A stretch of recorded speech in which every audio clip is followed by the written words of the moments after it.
Hello दोस्तों, welcome to my YouTube channel Aryam exam point. आज इस वीडियो में बात करेंगे गणित के महत्वपूर्ण क्वेश्चन के बारे में, जो कि सेकेंड पेपर के लिए बहुत इंपॉर्टेंट है और सीटेट जुलाई 2024 के लिए बहुत ही महत्वपूर्ण है। तो इस वीडियो को अंत तक जरूर देखिएगा। और ये भी वीडियो स्पेशली उन्हीं के लिए है जो गणित विज्ञान के स्टूडेंट के लिए है। इसमें 15 क्वेश्चन गणित के पूछे जाते हैं और 15 क्वेश्चन विज्ञान के पूछे जाते हैं। तो वही 30 क्वेश्चन विज्ञान के और 30 क्वेश्चन गणित के। तो ये गणित के 30 प्रश्नों की श्रृंखला ले गए हैं।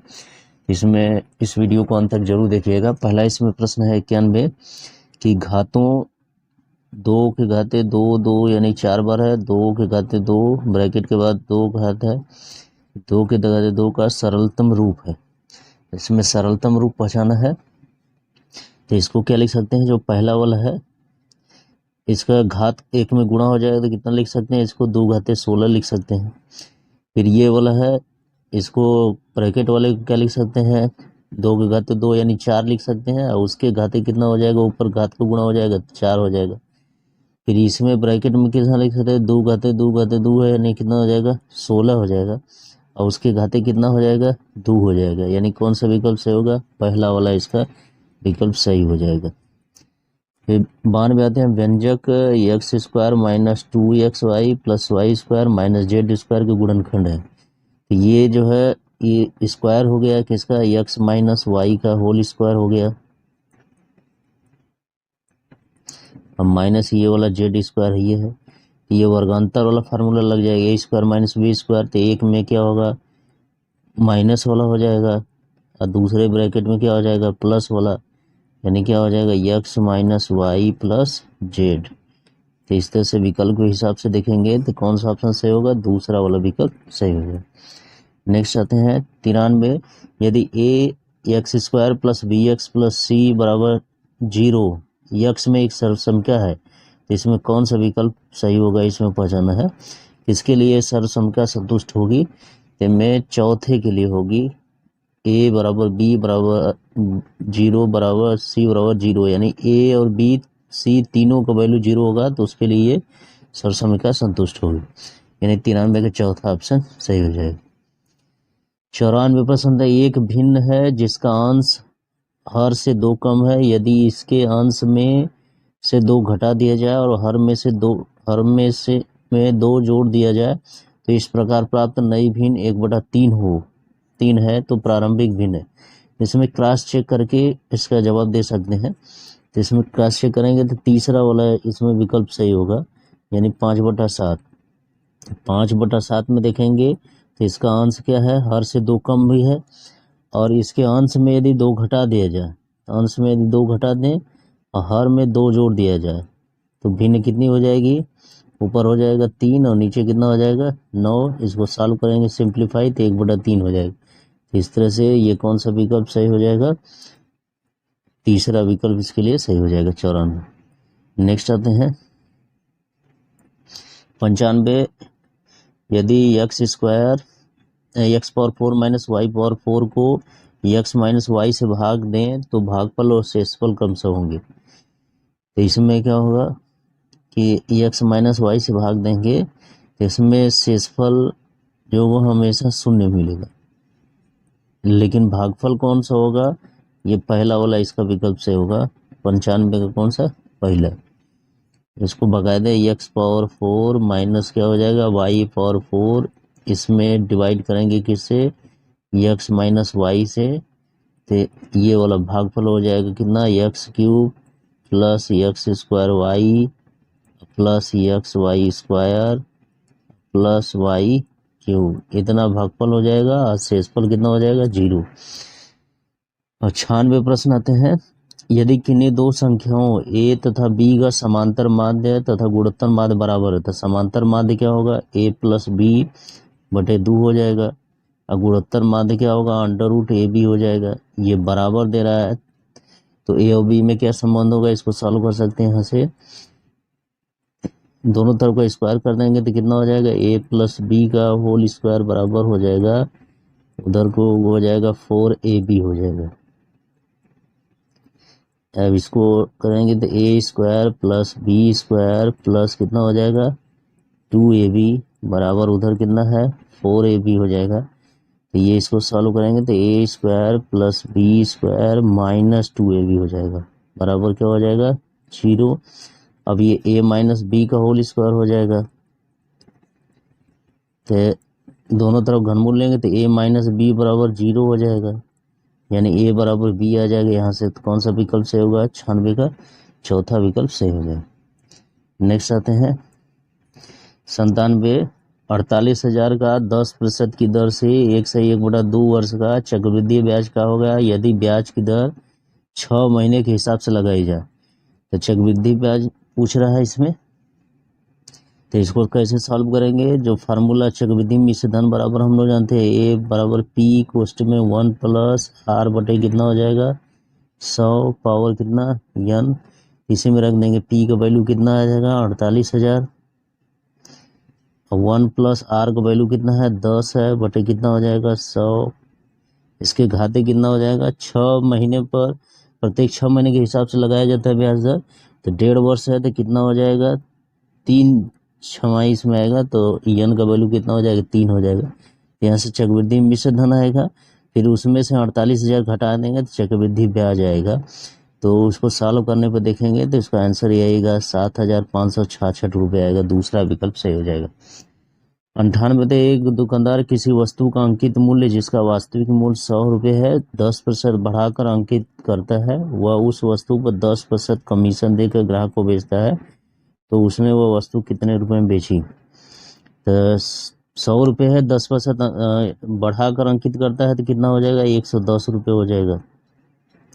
अब 10% कमीशन लेता है तो इस पर 10% कमीशन है 10 बटा कितना हो जाएगा 100 हो जाएगा, कुल मिला के आ जाएगा कितना 11 रुपये कमीशन ले रहा है। तो उसने कितना का बेचा है, तो कितना का बेचेगा इसमें 110 रुपये पूरा देना है, 11 रुपये कमीशन हो गया, यानी कितना आ जाएगा 110 में से 11 घट जाएगा, कितना आ जाएगा इसमें से 99 आ जाएगा, यानी कौन सा ऑप्शन सही होगा, तीसरा इसका विकल्प सही हो जाएगा। 98 का तीसरा। नेक्स्ट आते हैं 99 प्रश्न आते हैं, निम्न से कौन सा कथन गलत है। यदि राशियां ए बी सी डी समानुपाती हैं तो ए गुणे डी बराबर बी गुणे सी, तो ये वाला विकल्प क्या है सही है, कथन गलत नहीं है। दूसरा का इसमें आते हैं, यदि ए बी सी समानुपाती हैं तो ए गुणे सी बराबर बी गुणे डी, तो ये गलत है इसमें। फिर उसके बाद तीसरा समानुपात ए संबंधी बी का व्युत्क्रमानुपात होगा बी संबंधी, ये भी सही है।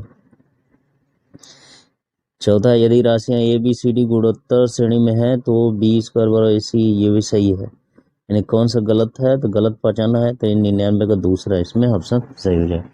100 बात है, किसी संस्था में सदस्यों की संख्या 2500 है, यदि यह संख्या पहले वर्ष में 10% बढ़ती है तथा दूसरे वर्ष में 10% घट जाती है तो 2 वर्षों बाद सदस्यों की संख्या में कितनी वृद्धि या कमी होगी। तो 10% के हिसाब से कमी हो रहा है, तो 10 स्क्वायर बटे कितना हो जाएगा 100, यानी कितना आ जाएगा इसमें वृद्धि या कमी का फार्मूला आता है एक्स स्क्वायर बटे 100% का आता है, तो एक्स स्क्वायर यानी कितना हो जाएगा, यहाँ से इसको सॉल्व करेंगे तो 10% की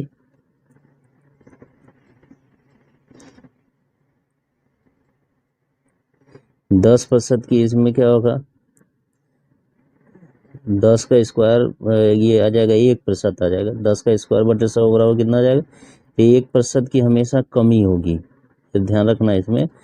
तो कुल मिला के 2 वर्ष के बाद 1% कमी होगी, तो 25,000 हैं 2,500 सदस्य हैं, तो 1% कितना आ जाएगा 1/100 इसका 25 आ जाएगा, यानी 25 सदस्य को क्या होगी कमी हो जाएगी, तो कौन सा ऑप्शन सही होगा 100 का तीसरा ऑप्शन सही होगा।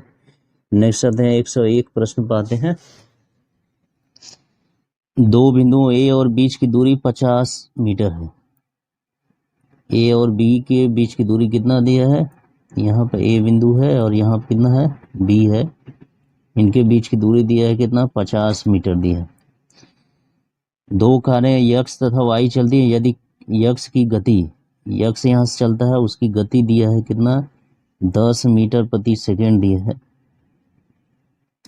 तथा वाई भी चलता है उसकी गति दिया है 25 मीटर प्रति सेकेंड, तो उन दोनों के द्वारा ए से बी ए से चलकर बी तक पहुंचने में लगने वाला समय क्रमशः होगा। समय पूछ रहा है तो समय कितना होगा, यक्स का समय कितना आ जाएगा, समय बराबर क्या होता है दूरी बटा चाल, तो दूरी कितना है 50 है, चाल कितना है 10 है, तो 50/10 यानी कितना आ जाएगा 5 सेकेंड आ जाएगा।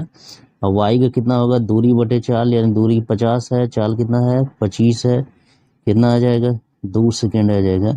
यानी कौन सा विकल्प सही होगा इसका, तीसरा 101 का तीसरा ऑप्शन सही हो जाएगा। नेक्स्ट आते हैं 102 पर आते हैं।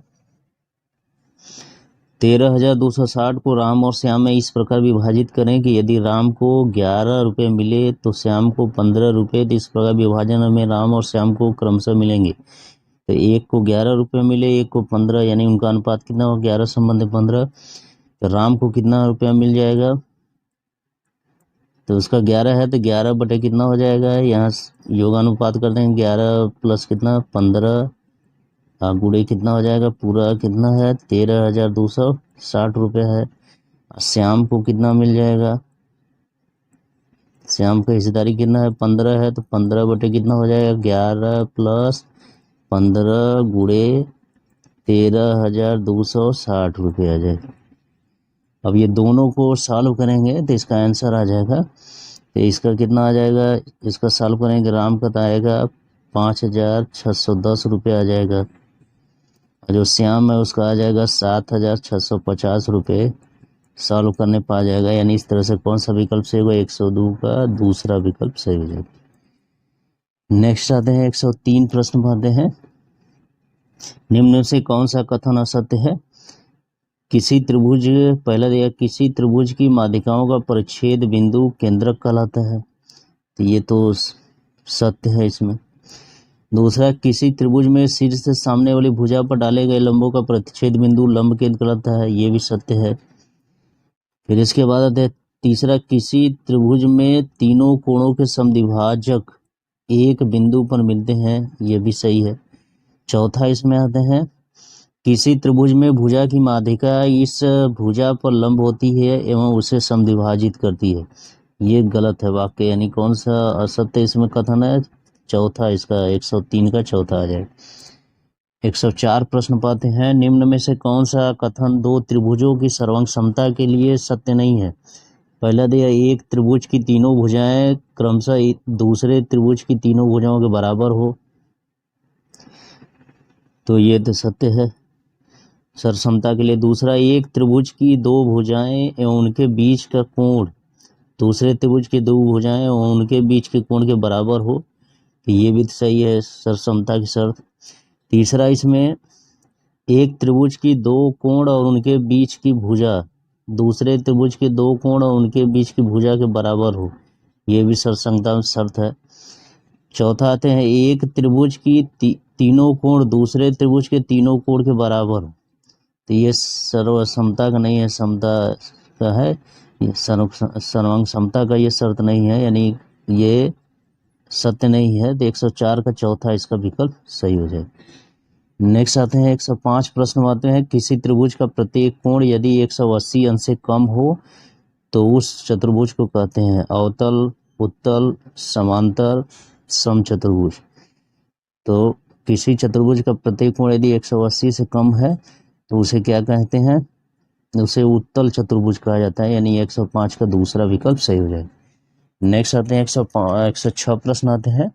दिए गए चित्र में दो समांतर रेखाओं को काटती एक तिर्यक रेखा के साथ बने हुए एकांतर कोण है, एकांतर कोण का हमको क्रम पहचानना है, तो एकांतर क्रम कौन होगा, पहला और किसका 8वां का, और फिर इसके बाद दूसरा और 7वां का एकांतर कोण, तो 106 का कौन सा विकल्प सही होगा, पहला सही हो जाएगा। 107 है दिए गए चित्र में कोण अल्फा का मान है, यहाँ वो वृत्त का केंद्र है, तो अल्फा का मान कितना हो जाएगा, इसमें परिधि पर जो केंद्र पर कोण बनता है वो परिधि का दुगुना होता है, यानी अल्फा बराबर कितना होगा 60 का आधा हो जाएगा, यानी कितना आ जाएगा 30 डिग्री आ जाएगा। तो 107 का कौन सा ऑप्शन सही होगा, तीसरा ऑप्शन सही हो जाएगा। नेक्स्ट आते हैं 108 निम्न में से कौन सा कथन असत्य है, पहला है किसी वृत्त में एक जीवा द्वारा केंद्र पर बनाया गया कोण उसी जीवा द्वारा परिधि के किसी अन्य बिंदु पर बनाए गए कोण के बराबर होता है। तो ये वाला सत्य है, बराबर नहीं होता है बल्कि क्या होता है, परिधि की किसी अन्य बिंदु बनाया गया क्या होता है, उसका दुगुना होता है, यानी 108 का पहला विकल्प सही हो जाए। और सब इसमें चेक कर सकते हैं, सब सत्य होगा कथन। 109 प्रश्न पाते हैं। आयत एक्स वाई जेड यू की भुजा यू जेड बराबर 5 का क्षेत्रफल है। तो इसका लंबाई दिया है इतना, इसका क्षेत्रफल निकलना आयत का। तो आयत का लंबाई दिया है तो चौड़ाई ज्ञात नहीं है, तो कौन सा ऑप्शन सही होगा, 20 सेंटीमीटर। तो ये क्षेत्रफल का मात्रक नहीं है, और ये 20 कड़ी में 2 तो ये भी कैंसिल हो जाएगा, 10 वर्ग सेंटीमीटर। चित्र के अनुसार इसकी लंबाई 2 सेंटीमीटर नहीं दिख रही है, यानी कौन सा विकल्प सही हो जाएगा, चौथा वाला हो जाएगा कि इसमें 5 सम्मिलित है। तो 109 का चौथा विकल्प सही हो जाएगा। 110 है किसी त्रिभुज के क्षेत्रफल के लिए जिसकी भुजाएं ए बी सी हो, सूत्र है यस बराबर ए प्लस बी प्लस सी बटे 2। तो इसके लिए कौन सा सूत्र है सही, ये दूसरा इसका विकल्प सही हो जाएगा, 110 का दूसरा। 111 है एक त्रिभुज और समांतर चतुर्भुज का आधार एवं क्षेत्रफल समान है यदि त्रिभुज की भुजाएं क्रमशः 26 सेंटीमीटर 28 सेंटीमीटर और 30 सेंटीमीटर है और समांतर चतुर्भुज का आधार 28 सेंटीमीटर वाली भुजा है, तो समांतर चतुर्भुज की ऊंचाई होगी। तो ये त्रिभुज दिया है, त्रिभुज की तीनों भुजाएं दिया है, 26 दिया है, 28 दिया है और कितना दिया है, 30 दिया है। तो इसका क्षेत्रफल निकाल सकते हैं, और इसका क्षेत्रफल एक चतुर्भुज समांतर चतुर्भुज दिया है, उसकी आधार दिया 28, ऊंचाई पूछ रहा है, एच का वैल्यू, दोनों क्षेत्रफल बराबर करेंगे तो एच का वैल्यू निकाल सकते हैं, इसमें से सॉल्व करेंगे तो 111 का कौन सा आएगा, 12 सेंटीमीटर आएगा, यानी 111 का पहला ऑप्शन सही हो जाएगा। नेक्स्ट आते हैं 112 साधारणतः एक किताब एक ठोस आकृति जिसका नाम है। तो जो किताब है वह किस आकृति में पाई जाती है, वह घनाभ की आकृति में होती है, यानी चौथा ऑप्शन सही हो जाएगा।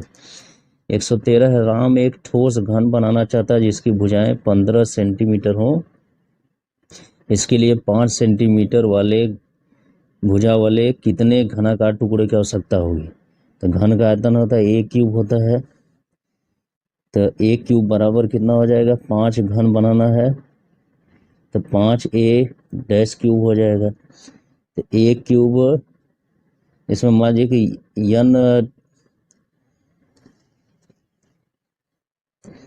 यन घन घनाकार टुकड़े बन सकते हैं, तो यहाँ से कितना वैल्यू रख देंगे, यन रख देंगे, तो यन बराबर ए का वैल्यू कितना रख देंगे, 15 रख देंगे, 15 क्यूब बराबर 5, एक डैश क्यूब की जगह कितना रख देंगे, 5 का क्यूब रख देंगे। यहाँ से यन बराबर आ जाएगा कितना, 5 इंटू 5 का क्यूब बटे कितना हो जाएगा, 15 का क्यूब हो जाएगा। अब इसी को सॉल्व करेंगे हम लोग का आंसर आ जाएगा, तो इसमें सही विकल्प आ जाएगा कितना,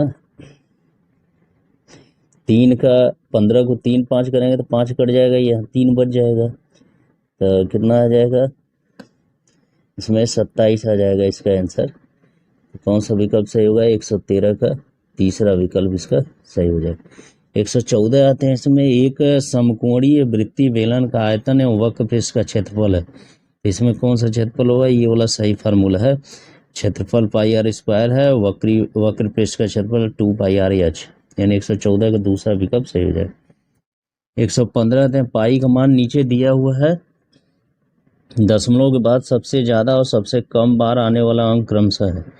तो सबसे ज्यादा इसमें कौन अंक आता है, 3 आता है, और सबसे कम कौन आता है, 0 आता है, यानी 115 का तीसरा ऑप्शन सही हो जाए।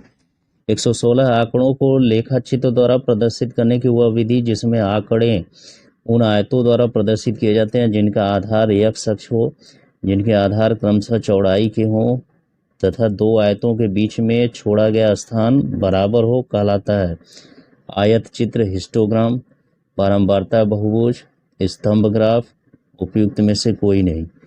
तो ये क्या कहलाता है, स्तंभ ग्राफ कहलाता है, यानी 116 का तीसरा ऑप्शन सही हो जाएगा। नेक्स्ट आते हैं 117, चिन्हों का मान है। तो चिन्हों का मान क्या है? 5 परिभाषित नहीं है, यानी 117 का दूसरा ऑप्शन सही हो। 118 है, यदि y अक्ष पर ग्राफी रूप से प्रदर्शित किए जाने वाले आंकड़े लाख में 1.5, 2.1, 2.7, 3.3 है, तो एक इकाई को प्रदर्शित करने के लिए उपयुक्त माप कौन सा होगा? 50,000, 30,000, 40,000, 60,000। इसमें क्या होगा? 118 का इसमें 30,000 रहेगा, क्योंकि 30,000 से क्या होगा कि सभी एक समान रूप से लंबाई प्रदर्शित कर सकते हैं और वो सम्मिलित नहीं हो पाएगा और सब आंकड़े, यानी 30,000 इसका 118 का दूसरा ऑप्शन सही हो जाएगा। नेक्स्ट आते हैं 119, निम्नवृत्त चित्र में विभिन्न मदों पर किए जाने वाला व्यय अवरोही क्रम में है। अवरोही क्रम का मतलब घटते हुए क्रम में प्रदर्शित करना है। तो घटते हुए क्रम में प्रदर्शित करेंगे तो सबसे ज़्यादा किस पर खर्च हो रहा है, कोण के आधार पर देख लेंगे, जिसके लिए कोण सबसे ज़्यादा है उस पर ज़्यादा खर्च होगा, तो सबसे ज़्यादा खाने पर खर्च होगा। फिर उसके बाद यानी पहला सबसे ज़्यादा ई होगा, फिर उसके बाद दूसरा उससे कम कौन सा होगा, वह कपड़े पर होगा, मकान किराए पर होगा, यानी दूसरा नंबर 75 ये होगा। फिर उसके बाद कौन सा आएगा? कपड़े पर आएगा, तीसरा नंबर कपड़े का आ जाएगा। फिर इसके बाद क्या आ जाएगा? फिर बचत पर आ जाएगा चौथा नंबर। फिर इसके बाद शिक्षा पर सबसे कम है, यानी कौन सा विकल्प सही होगा? 119 का दूसरा ऑप्शन सही हो जाएगा। नेक्स्ट आते हैं 120 प्रश्न, किसी पौधे की 35 पत्तियों की लंबाई के आंकड़े 1 मिलीमीटर तक सही रूप में निम्न सारणी में है। लंबाई 1 दी है, पत्तियों की संख्या दी है। क्या यह कथन सत्य है कि अधिकांश पत्तियां हैं 153 मिलीमीटर लंबी, 145 मीटर लंबी, 149 मिलीमीटर लंबी, उपयुक्त में से कोई नहीं? तो इसमें देखेंगे उपयुक्त में से कोई नहीं। 100 अधिकांशतः पत्तियां इतने आंकड़े की नहीं है इसमें। 153 की अधिकांशतः पत्तियां इसमें 153 की नहीं है, 153 से कम है। 145 भी ऑप्शन इसमें नहीं है, क्योंकि ज़्यादातर 12 वाले में ज़्यादा है पत्तियों की संख्या। 149 भी नहीं, उपयुक्त में से कोई नहीं आएगा, यानी 120 का कौन सा ऑप्शन सही होगा? चौथा ऑप्शन सही होगा। इस तरह से इस वीडियो में हम लोग 30 प्रश्नों के बारे में डिस्कस किए, जो कि सीटेट जुलाई 2024 सेकेंड पेपर के लिए बहुत इंपॉर्टेंट है। यदि ये वीडियो अच्छा लगा तो मेरे चैनल को सब्सक्राइब करें, वीडियो को लाइक शेयर करना ना भूलें। Thank you.